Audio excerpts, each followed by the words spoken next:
Good evening, ladies and gentlemen, and thanks for taking the rendezvous with us right here on Spectrum Television. It is the 8 p.m. Balingwa newscast. Making news tonight, Honorable Daniel Ngale has expressed concerns about the government's handling of Iwane Roland's abduction. The governor or the divisional officer for Idabato, which occurred over 2 months ago, a problem posed to the Minister of Territorial Administration, Paul Atanganji, today at the National Assembly. We revisit the World AIDS Day, examining the AIDS situation over Cameroon. Manawuda Malashi explains that the number of cases has dropped by 26% since 2018, with a reduction in HIV death-related cases by 16% since 2022. This story and many more will be yours in tonight's edition of the 8 p.m. Balingwa newscast. Thanks once more for taking the rendezvous with us right here on Spectrum Television. The news of this news edition opens in the French language with you, Makidali Dignutum. Good evening. Bonsoir, Oni Ladonnette, mesdames, messieurs, bonsoir. Économie pour ouvrir ce journal. Plus de 7 milliards de francs CFA, c'est le montant du budget du Cameroun pour l'année 2025. Le Premier ministre a présenté à l'Assemblée nationale le programme économique, financier, social et culturel en vue justement de l'adoption de ce budget. Et si quelques facteurs ont pénalisé l'exécution du budget 2024, 2025 s'annonce donc avec de nouveaux défi malgré le taux de croissance prévu à 4,1%. Olivier Bouzique. Financier, social et culturel pour l'exercice budgétaire 2025 intervient dans un contexte international marqué par des tensions géopolitiques fortes et une tendance à la fragmentation géoéconomique. Ajoutez à cela les phénomènes météorologiques extrêmes, les perturbations de la chaîne logistique des transports des produits de base, la volatilité des cours ainsi que la persistance des conflits affectant négativement la croissance mondiale. Face à ces challenges, l'économie camerounaise s'est caractérisée par une grande résilience, s'est réjoui le chef du gouvernement. En dépit d'un contexte international et national souvent difficile, marqué par de nombreuses crises sécuritaires, alimentaires et géopolitiques, le gouvernement a mené avec détermination des actions ayant conduit à des résultats notoires. Ainsi, la mise en œuvre du programme d'impulsion initiale de la SN2 30, en abrégé P21/SND 30, s'est poursuivie de manière résolue. Il en est de même des programmes de reconstruction des régions du nord, de l'extrême nord, du nord-ouest et du sud-ouest. L'accent a également été mis sur l'implémentation du plan intégré d'import-substitution agro-pastoral et halieutique en vue de la réduction sensible du déficit de balance commerciale dans le secteur agro-pastoral. En termes de perspective, le gouvernement camerounais estime que le taux de croissance devrait passer de 3,8% en 2024 à 4,1% en 2025. Selon le projet de loi des finances 2025 déposé ce 1er décembre 2024 à l'Assemblée nationale, le budget de l'État au titre de l'exercice 2025 s'équilibre en ressources et en emploi à la somme de 7 317,7 milliards contre 7 278,1 milliards en 2024, soit une augmentation de 39,6 milliards en valeur absolue et 0,5% en valeur relative.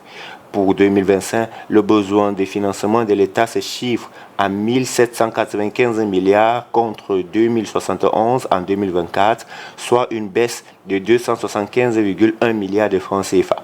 Pour combler ce besoin, le gouvernement devra recourir aux instruments financiers habituels que sont les tirages extérieurs sur prêt-projet, les émissions de titres publics, le financement bancaire entre autres. Cependant, la principale innovation du projet de loi des finances 2025 porte sur la poursuite du dégrossissement des chapitres communs tels que prescrits par le chef de l'État.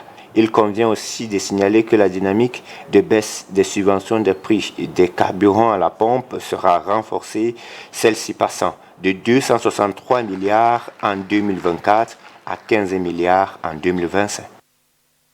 Yaoundé, pour parler statistiques à présent, la capitale abrite depuis ce matin un colloque international sur les enjeux de la statistique dans le développement économique de la sous-région. Ce colloque permet justement aux États membres de la CEMAC de faire le bilan de la formation des experts en statistique en Afrique. Plus de précisions avec vous, Olivier Bouziqueux, une fois de plus.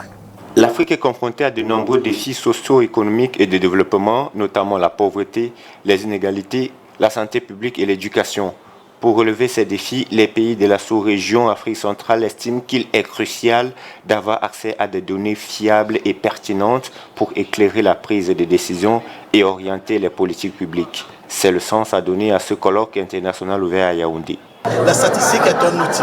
Cet outil ne sert pas seulement au pouvoir public, mais également aux entreprises. Parce que tous ont besoin de la statistique pour bien faire fonctionner l'économie. Et ceci surtout dans ce contexte où nous passons dans une période vraiment très difficile avec la crise russo-ukrainienne, avec ce qui se passe au niveau du Moyen-Orient. Nos pays traversent des moments difficiles et l'outil statistique devient vraiment capital. Ces travaux se tiennent en marge de la commémoration du 40aire de l'Institut sous-régional des statistiques et d'économie appliquée.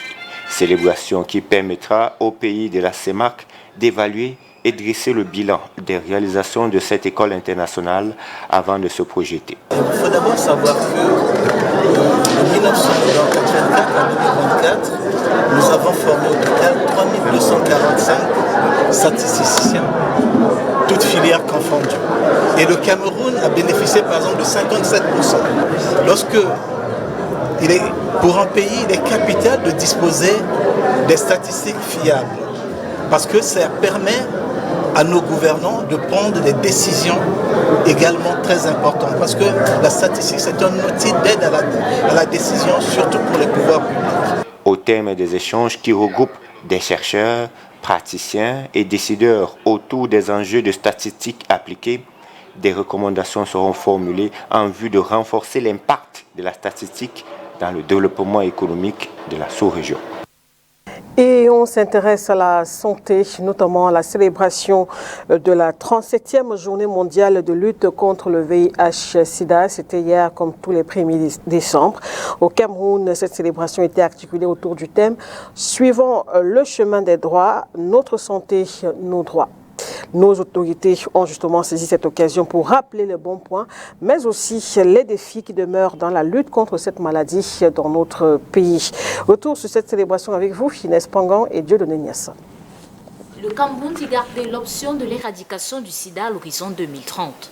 L'on note déjà une réduction de plus de 26% des nouvelles infections depuis 2018, une baisse de 16% des décès liés au sida comparé à 2022, et une diminution de 66% sur les mortalités depuis 2010. Nous sommes quittés d'un taux de prévalence de 5,4% à aujourd'hui, suivant les études de 2018, à 2,7%. Je pense que nous avons fait de moitié, nous avons réduit de moitié. Et si nous voyons même, si nous attendons les études CANFIA qui sont en cours en ce moment, et qui devrait pouvoir nous donner notre niveau en 2024, nous pourrions encore être en deçà de 2,7%. Malgré tout, le défi de la prise en charge des mères, des enfants et des adolescents demeure, tout comme celui de la lutte contre la stigmatisation des personnes vivant avec le VIH-Sida.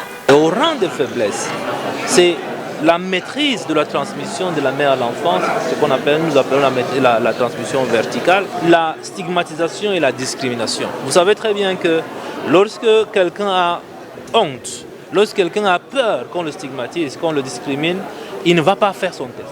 Et même quand il fait son test et qu'il trouve que c'est positif, il ne va pas rentrer sous ARV parce qu'il va se dire on va me voir en train de prendre. Et donc ça c'est un grand problème pour nous. La 37e journée mondiale de lutte contre le sida est célébrée ce 1er décembre 2024 à Yaoundé sous le thème « Suivons le chemin des droits, notre santé, nos droits ».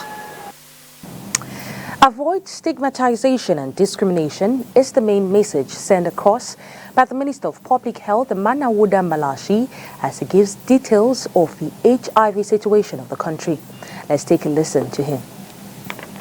We have so many results in this fight, and what we have to strengthen now is to sensitize our compatriots, is to say that they have to be very close to the people who is living with HIV. So they have to be very close to them, and they have to avoid stigmatization and discrimination.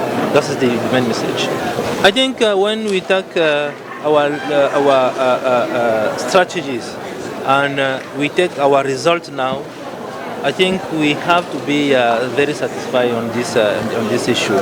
We drop down the prevalence of HIV in our country.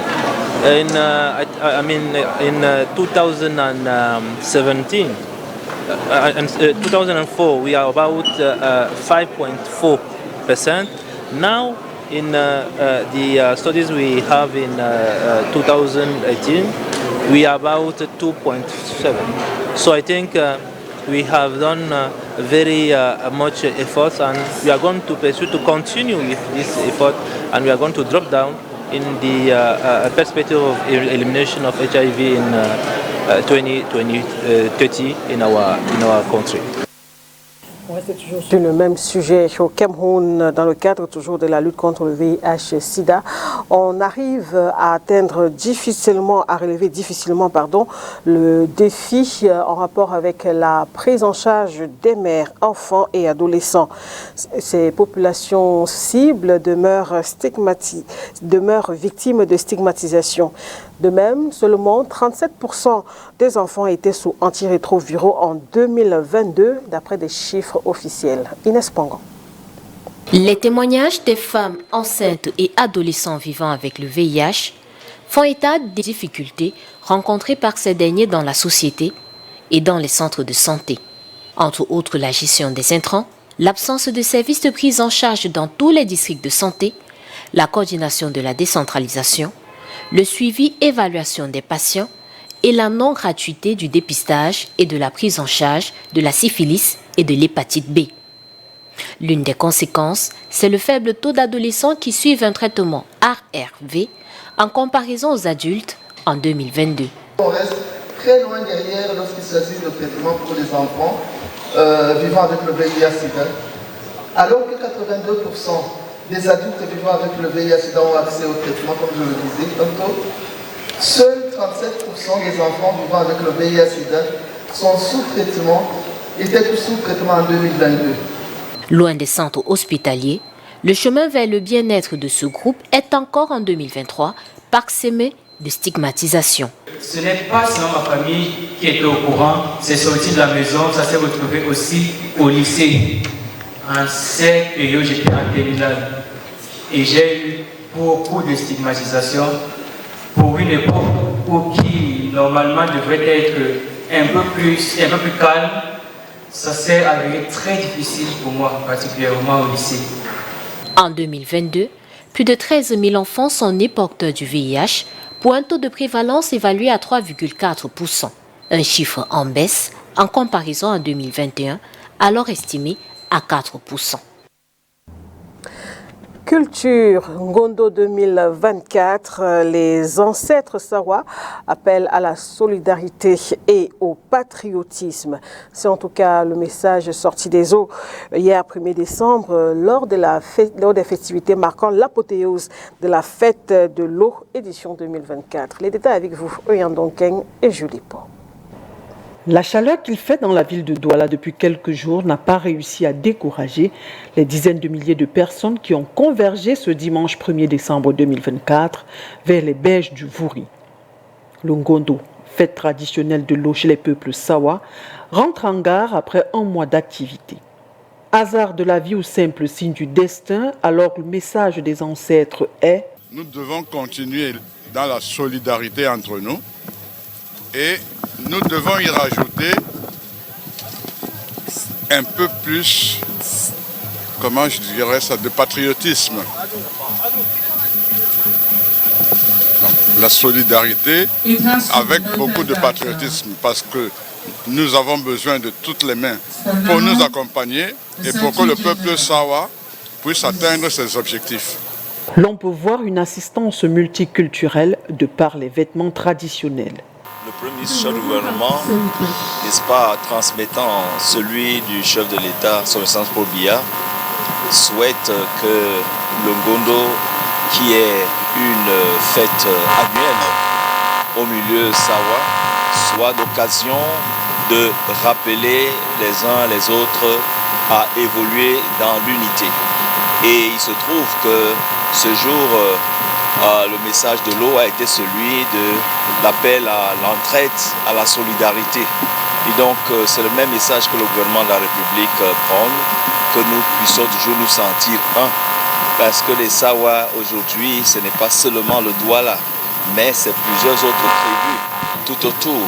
Et partant, le Cameroun tout entier, parce que les traditions se retrouvent toujours dans le même objectif, celui de pouvoir rassurer les uns les autres de leur épanouissement, de leur développement et de ne pas oublier d'où chacun sort pour que nous sachions toujours où nous allons tous ensemble.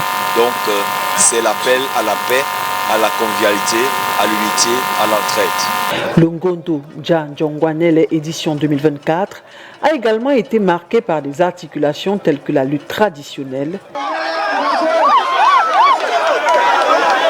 Ici, c'est le canton Bonambela qui rafle la mise avec Idrissou Ebouele, sacré champion chez les poids légers, Olivier Djengele chez les poids lourds. Des 7 pirogues en compétition, c'est celle du Mungo qui a été la plus rapide. Dans le tir à la corde, une innovation de l'édition 2024, c'est le canton Bodiman qui l'a remporté. Tout en restant solidaire et patriote, rendez-vous est donné pour 2025. Well, the annual Miss Ngondo pageant, part of the traditional Sawa festival, celebrated its grand finale on Friday, November 29, 2024, showcasing beauty, talent, and a cultural heritage of the Sawa people. Well, this year's crown goes home to Canton Belembele. Let's get more details in this report. Eposi Matumbe Samira, representing Canton Belembele, is Miss Ngondo 2024. She has been crowned in a joyous ceremony on Friday, November 29. The competition was fierce, with many talented contestants vying for the title.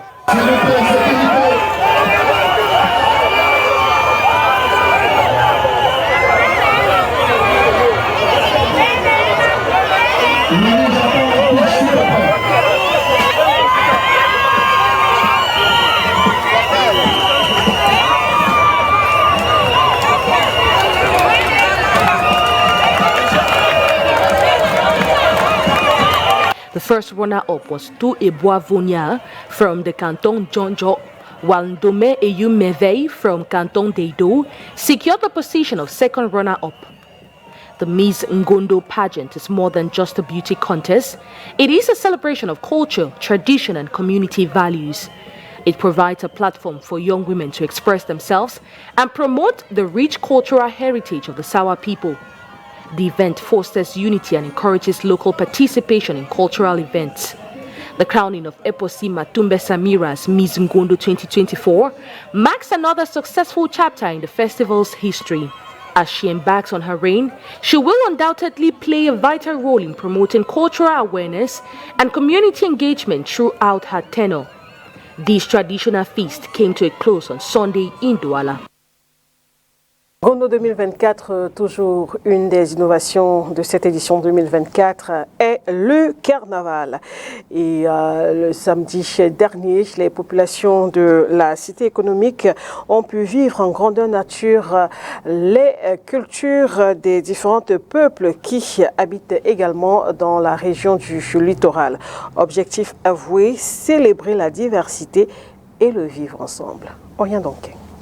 C'est un visage particulier et spécial qu'a présenté la ville de Douala à ses habitants et autres visiteurs ce samedi 30 novembre. Le carnaval du Ngondo a parcouru plusieurs artères de la capitale économique pour célébrer la diversité et le vivre ensemble. Dans la constitution de la caravane, on a inséré les communautés qui vivent ensemble avec nous depuis des années. Donc, dans le cadre de Bel et Bel, par exemple, nous avons eu 4 communautés qui étaient avec nous et qui ont défilé de bout en bout. Et ça fait que ce mixage de culture permet qu'on se sente bien. Et en ces moments de festivité, chacun se retrouve avec ses voisins dans la symbiose. Les différents cantons du Sawaland ont rivalisé d'adresse et de génie pour une meilleure présentation de leur culture sous le regard émerveillé des populations sorties les acclamer ou les photographier. Dans les rangs, les peuples de l'extrême nord, de l'est, du nord-ouest, de l'ouest, du centre. On offre du littoral. Nous ont invités pour que nous puissions assister au Ngondo. C'est pour ça que nous sommes là. Je véhicule un message fort, un message d'amour, de solidarité et de paix. Le carnaval qui est passé par le lieu dit Saker, rond-point 4e ou encore le palais d'Ika, avait pour point de chute la maison de la culture Sawa, avec en grandeur nature l'arrivée du roi et de la reine. Ils seront bien accueillis par le chef du canton Akwa et le président en exercice du Ngondo. Ce carnaval est, il faut le rappeler, une des innovations du Ngondo Djanjongwanele 2024. Well, we take you to one of our late stories. The safety of citizens was a key topic at the National Assembly this Monday, December 2, 2024, with Honorable Daniel Ngale questioning government actions towards the abduction of Ewane Roland, the divisional officer of Ida Bato. Let's get more details in this report. Concerns regarding public safety and security have been raised during the National Assembly plenary session on Monday, December 2. Honorable Daniel Ngale has expressed alarm over the abduction of the divisional officer of Idabato Ewane Roland, which occurred over 2 months ago, questioning government's efforts for his safe return. Ngale's remark followed a statement by the Minister of Territorial Administration, who defended a bill authorizing the President to ratify an agreement on criminal police cooperation among Central and East African states. In response, Paul Atanganji assured that the government has established a think tank focused on securing the deal's release. He urged anyone with information about its whereabouts to come forward, emphasizing that the head of state has issued firm directives for the government to take all necessary measures for his release. Ewane Roland was kidnapped on October 1, 2024 by armed men who used a flying boat for the operation. Another official, Etongo Ismail, was also abducted during this incident. Following the kidnapping, the Cameroon government attributed blame to Nigerian nationals in the vicinity and detained several individuals, including 5 Nigerian pastors. The Southwest Governor, Bernardo Kaliabilai, declared a total lockdown of Idabato 2 and issued a 72-hour ultimatum for the safe return of the abducted officials. Over 2 months later, there has been no news of the deal's release. This situation has generated significant tension and anxiety amongst Idabato residents. Hors de nos frontières, à présent en Guinée, un mouvement de foule lors d'un match de football entraîne le décès d'au moins 56 supporters. Au Sénégal, Ousmane Sonko annonce ce lundi qu'il choisit de rester Premier ministre plutôt que de devenir président de l'Assemblée. Plus de détails dans le résumé de l'actualité africaine de ce lundi avec la Voix de l'Amérique. En Guinée, un mouvement de foule lors d'un match de foot dédié au chef militaire Mamadi Doumbouya a causé la mort d'au moins 56 supporters dimanche. L'opposition accuse le pouvoir d'être directement responsable du drame. Au Sénégal, le Premier ministre Ousmane Sonko a annoncé lundi avoir choisi de rester à la tête du gouvernement plutôt que de devenir président de l'Assemblée. Plusieurs personnalités, essentiellement africaines, ont écrit des lettres de soutien au président Mohamed Bazoum, président nigérien renversé le 26 juillet 2023 par un coup d'État et prisonnier depuis. Au Soudan, au moins 2 personnes ont été tuées et 12 autres blessées lorsque des paramilitaires ont bombardé un important camp de réfugiés dans l'ouest du pays.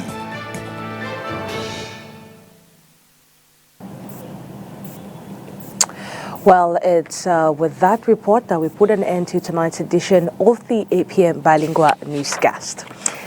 See you tomorrow, same time, same station. Good night to you, Makeda Liti. Au revoir, Onila Donnette, mesdames, messieurs. Merci de votre attention. Excellente soirée sur Spectrum Télévision.